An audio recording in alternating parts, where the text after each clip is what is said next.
I'm Ari Redbord, and this is TRM Talks. I am Global Head of Policy at TRM Labs.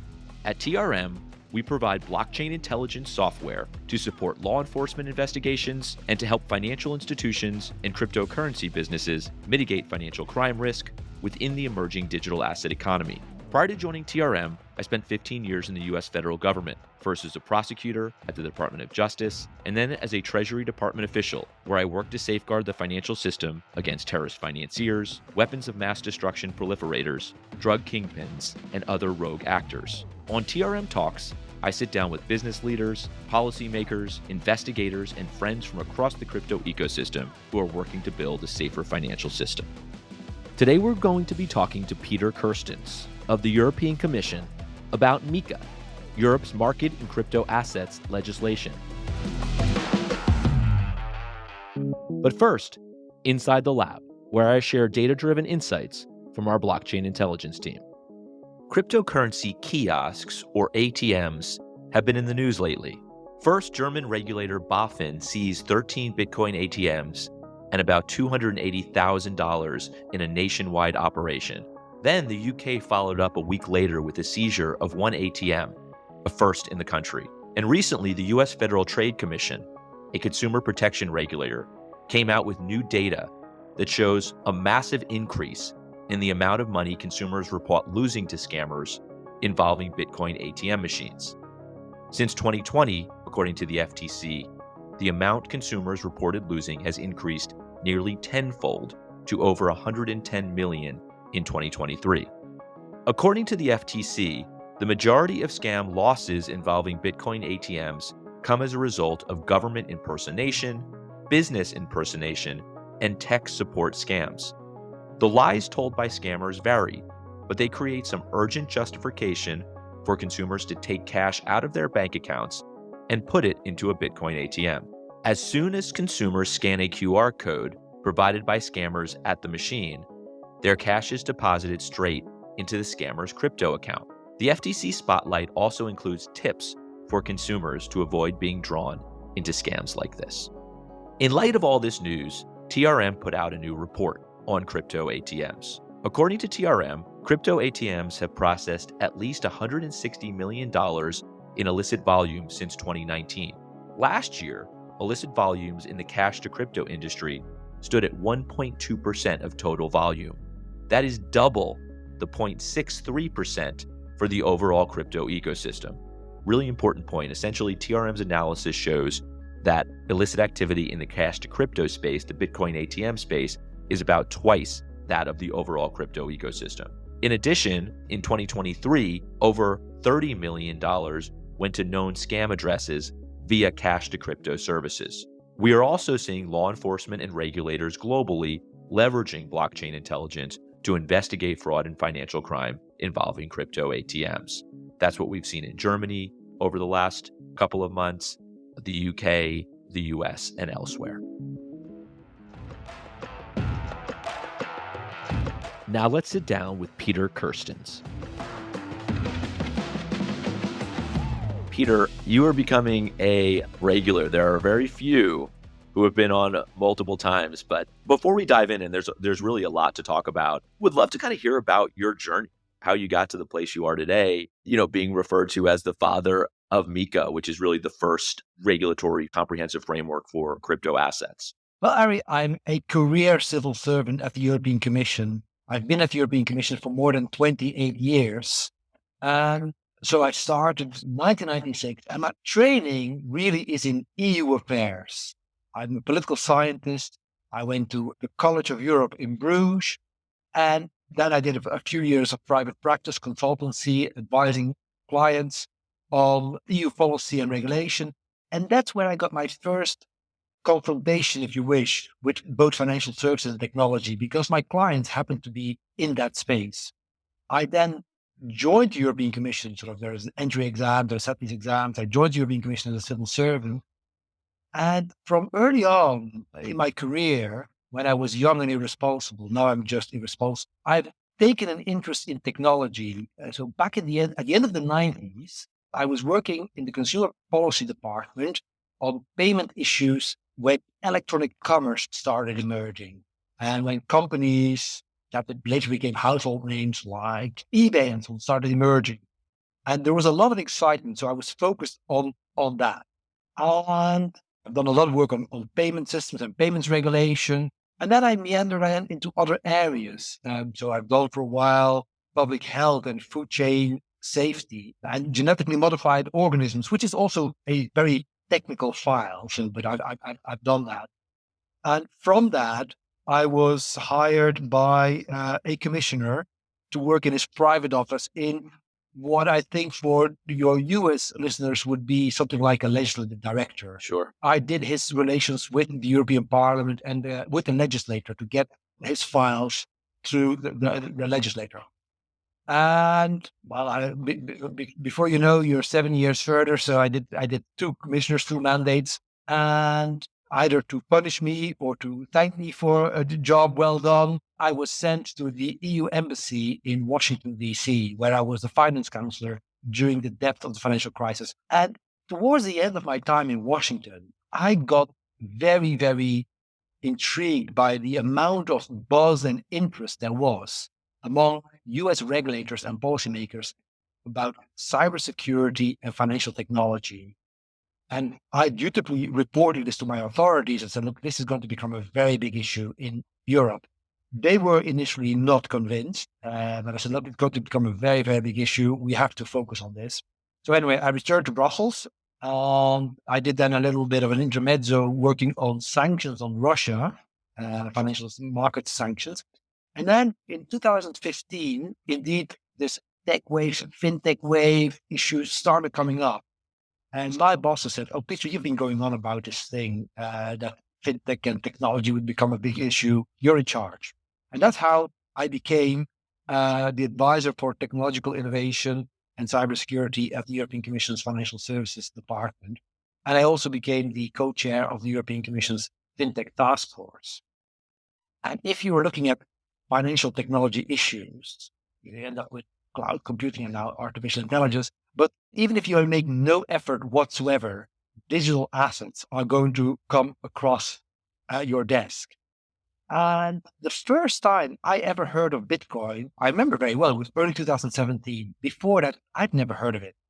And I was immediately intrigued by it, but by Bitcoin, but also by blockchain technology and distributed ledger technology. I love that. What then changed from this being an interest to this being something that you realized you were going to lead and really needed to get done? Well, early on, 2017, and before that, crypto assets were they were interesting, but they were too small to care. And then we saw an enormous market bubble, if you wish, at the end of 2017, early 2018. Also, what we saw then was the wave of initial coin offerings. And I was very fascinated by that. And so questions started, well, more and more everyday consumers or risk-seeking consumers start to be interested in this field. Some made money, most of them lost money. And so it was a question as well, should there be a policy or regulatory framework around this? Especially because our own research showed that this area was largely operating in a legal void. Under EU law, most crypto assets are not securities. They have features of securities, but most of them do not meet the definition of a security under EU law. But they present very much the same issues as securities when it comes to investor protection, consumer protection, market integrity, stability, and so on. So I said, look, it would be possible to create a framework around it that enables this. So we were not recommending, and the policymakers said, look, people should stay away from crypto assets. It's going to end in tears, very volatile. They're going to lose their money. They have no intrinsic value. Well, you know the rap. Well, I wasn't so negative, but I said, look, it's not for us to judge whether people should buy or not. But if they're going to do it, it's better that they do so in the regulatory sunlight. So I set out to create an enabling regulatory framework for crypto assets and crypto asset services. And that was early 2018. I came up with the design of what later became MiCA. But the political environment at the time for such an initiative was very negative. My colleagues said, oh, Peter, you're doing the devil's work. this is going to all end in tears. We shouldn't legitimize crypto assets. They're going to disappear. They have no value. So I decided to hold the initiative back a bit and say, well, look, we first need to see how the market develops, and also talk a bit about not only the bad news in crypto land, and there's lots of bad news, but also the good news and the potential. And then in 2019, if you were a policymaker at the European Commission, we had the lucky break. We had a kind of a crisis. And the crisis was that Meta and some of their associates or companies had the idea of launching a stable coin and to link that with social media, to turn social media into payment systems. And this created a political crisis because policymakers the world over didn't like the idea. They hated the idea. And certainly they said, no, if such a thing were to develop, it could only develop if there's a regulatory framework for this in place. So I said, I have been thinking about a regulatory framework for this. It was about crypto asset services and about issuance of crypto assets. Let's add a chapter. Well, it turned out to be 2 chapters on stable coins in there, and we're good to go. And that's how MiCA was born. It's such an important point. And, I talk about this all the time. I had Dante Disparte on, several months ago, and we obviously talked about it. When we look back on sort of the regulatory period in the space, sort of how regulation was crafted for crypto assets, Libra is going to be such an important chapter. This idea of a stable coin tied to a basket of fiat currencies and supported by the world's most important companies freaked regulators out. But in retrospect, it really was a catalyst for providing guardrails for what we all, envision as a very large and robust and successful financial system. This forced an issue that was going to be forced at some point, and this is kind of how we reacted. So let's like jump off from there. What is MiCA and what does it really entail? Well, MiCA has 2 big parts. The first part is about the issuance of crypto assets. And we basically distinguish between 3 types of crypto assets, 2 types of stable coins, and then all the rest. And stable coins under MiCA are coins that pretend or assert that they have a stable value by reference or by pegging themselves to another value. If they peg themselves to the value of a currency, an official currency of a country, we call them electronic money tokens. So they are denominated in the value of that currency, and they must have that currency or instruments, highly liquid, highly secure instruments in that currency in their reserve. The second type of stable coins are coins that proclaim to have a stable value by reference to something else than an official currency. So a basket of currencies, or commodities, or a combination, or by reference to other crypto assets. So whatever combination you want to think of, if you would say, look, I've got a great idea, I'm going to create a gold, silver, and pork belly coin, MiCA would provide you a framework for that, and that would be called an asset reference token. So you would have obligations to hold those reference assets in reserve. And just as with electronic money tokens, you need to be authorized as an issuer. You need to meet prudential requirements, organizational requirements. You must offer redemption at par. So it's not good enough for you to sell the tokens to people and take their money. If they want to sell them back to you, you must redeem those tokens at par, so at the reference value. And then the third category is all the rest, all the other crypto assets that are not stable coins. For those, there are only disclosure requirements. So you must do a white paper that sets out who you are, what this token is, what rights are attached to the token, which technology it operates on, which platforms and so on. And it contains a number of prohibitions.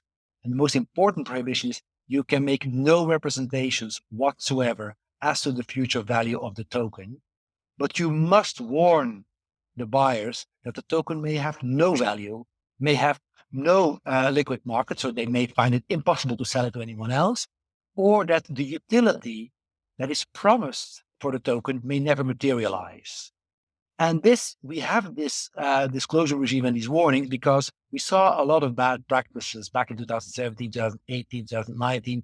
So that is the issuance regime. So for general crypto assets, it's a disclosure regime. For stable coins, it's an authorization regime and disclosures, but you must be authorized. We're in the midst of like this very, very interesting period, right? Like I think you and I, when we've talked in the past, it's always been around passage or where's MiCA in the process. we're now in this much more interesting period around implementation. Would you talk about sort of the key dates that are happening, like literally as we speak, essentially? Well, the 30th of June was the entry date for the stablecoin regime. So titles 3 and 4 of MiCA entered into application in the market. All the rest will enter into application at the very last day of the year 2024. So effectively, they start operating on the 1st of January 2025. So that is the regime for disclosures for general crypto assets will kick in then, and also the regime for crypto asset service providers and the provisions of market abuse and market manipulation. All of these things will start applying from the 1st of January 2025. Let's talk a little bit about what's not in MiCA. And one thing that's not in MiCA is DeFi. What are your thoughts on sort of MiCA really addresses the centralized part of the crypto ecosystem very well, from stablecoins to CASPs. What is your thought on the approach to sort of a more decentralized space? Well, in the crypto space, we see a lot of use of decentralizing technology. It's not because the technology is decentralized that the activity is also decentralized. So most of the activity which we see is through and by intermediaries, and they are covered by MiCA.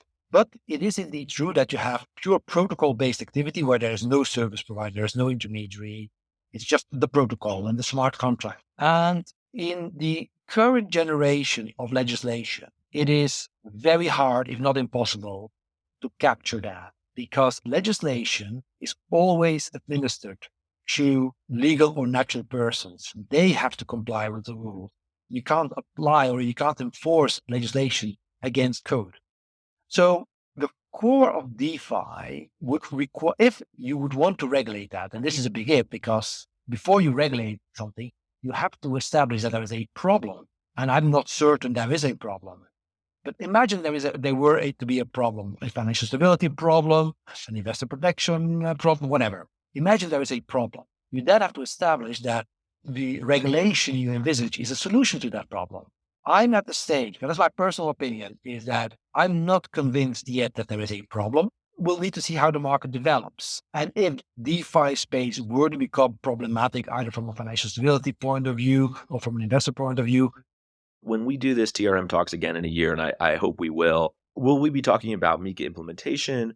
Will we be talking about something totally different? What's next for Peter Kerstens? I mean, this has been a labor of love or not for several years now. It's now on its own. It's going to be implemented across 27 member states by blockchain technology. And personally, well, I will continue working on MiCA. We'll see the implementation through, work with my colleagues on that, and also learn lessons. So if things really don't work, we will pick that up. And then we'll see if that's a big problem, whether we need to fix it or not. If there are other issues which are not addressed in MiCA, which need to be addressed. So I'm not saying that we are going to do that, but we may well, this time next year, we may be at a stage where we've drawn conclusions as to whether or not we should be thinking about, or we should be doing a MiCA to fix possible errors or to extend it to other parts. But aside from that, what I'm most excited about is the use of distributed ledger technology in traditional financial markets, in securities markets.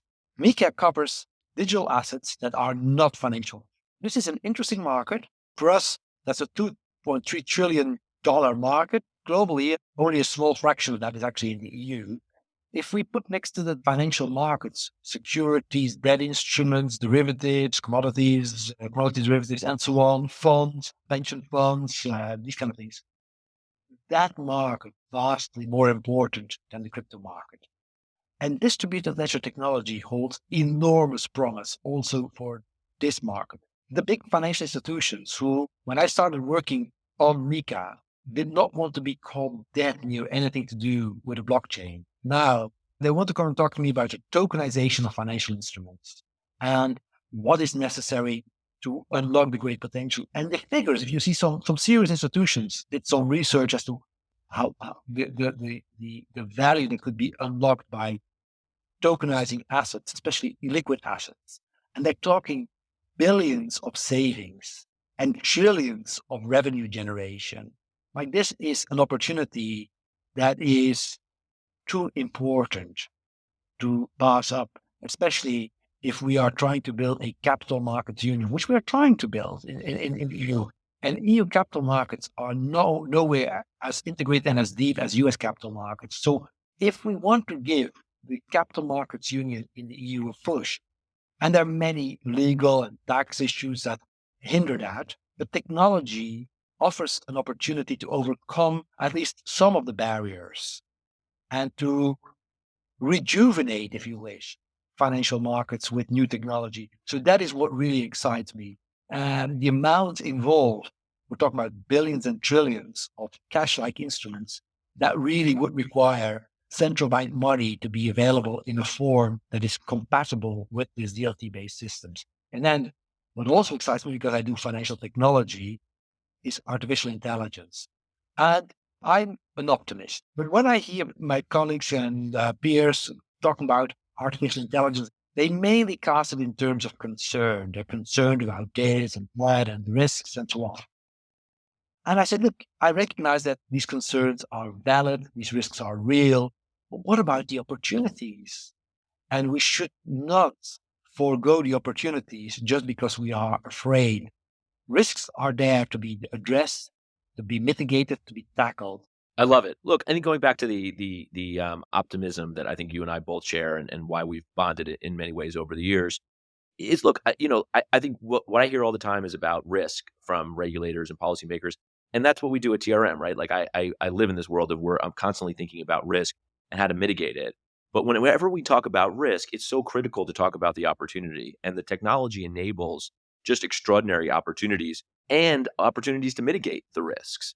This is technology, and technology enhances human and organizational capabilities for the better and for the worse. A lot of bad guys are using and abusing the technology, but it's companies like TRM and others and so on who are saying, well, look, we can use this technology against the bad guys because this technology is very powerful, and you do a stellar job in finding the bad guys or preventing companies from dealing with bad guys or helping law enforcement to trace down the bad guys.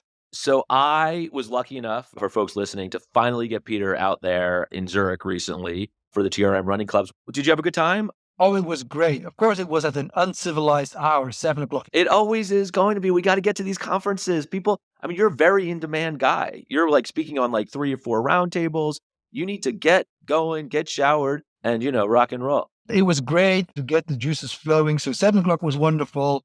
The theme of there, very diverse people, very interesting conversations. It was indeed a run at a conversational pace. Peter, I love the relationship, the friendship, that we can have these kinds of conversations.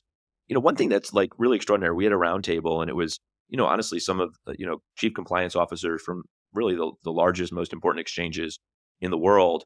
And you're able to have a conversation with them that's very open, very free, very sort of vibrant. How have you maintained the ability to do that as a key regulator in the world? Well, I see people in this space as partners towards developing better outcomes for consumers. I know that there was a former president of the United States who said that the most dangerous words in the English language are, I'm from the government, I'm here to help. But that's really what I'm trying to do. We try to be helpful towards people who are building solutions that are useful, that are beneficial. So if people are just building useless applications, well, they're not going to find me being very helpful or assisting them. But if they can say, well, look, this is what we're trying to build, then how can we get there? And, well, what about these rules and so on? Or we would need to have some framework for this. We want to promote it because the European Commission as a body, of course, has many different hats. We are about consumer protection, investor protection, we're about financial stability, but we're also about growth, innovation, competitiveness. And I think that the riskiest thing we can do is to stand still. So a lot of my fellow regulators are about financial stability. But I say standing still and inertia is not a stable position. It's like riding a bike. If you're riding a bike, you need to keep going, because if you're going too slow, you're going to fall over. So you need to progress forward. And you can only progress by engaging with people in the industry. And I want everyone to realize that I have my good days and my bad days. Sometimes I can be a bit moody. I try to limit that, but I'm not the enemy. I'm not trying to screw you. So if Peter is on a run with you for the TRM Running Club and he says, I'm from the European Commission, I'm here to help, you don't need to run faster. You can keep that pace. You can have that conversation and it'll be a good one. I am planning a trip to Brussels for December, blockchain for Europe. I am not coming unless you're running with me. So are we going to make that happen? I will come and run with you. It's going to be December. It's going to be bad weather, but you're now going to tell me there's no such thing as bad weather. No such thing as that. Kelly Redbord taught me that. Rain, snow, sleet, or hail, you got to be out there, like the Postal Service. Peter, thank you so much for joining TRM Talks.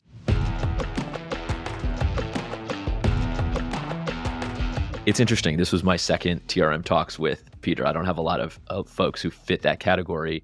And it's really been fun to sort of see the progression. In the first TRM Talks, we talked about what was MiCA? Where was it in the process of being passed by the European Parliament? And in today's conversation, it was very much about, all right, this is passed. Now we're into these dates around implementation. And I think there are a lot actually more interesting questions today. You know, how do these 27 member states actually implement this legislation that took so long to pass ultimately? Are there going to be differences in implementation amongst those member states? And then the other piece is, how are the virtual asset service providers, the CASPs, the crypto asset service providers, you know, across Europe going to comply? They're going to comply in different ways. They're going to get licenses different places. And it's Peter talking about, you know, losing control of that child once you put it out in the world. And I think that to me was really the heart and soul of the conversation. It's interesting. I moderated a roundtable at Point Zero Forum in Zurich, where Peter was there and a number of CCOs, chief compliance officers from key CASPs were also there.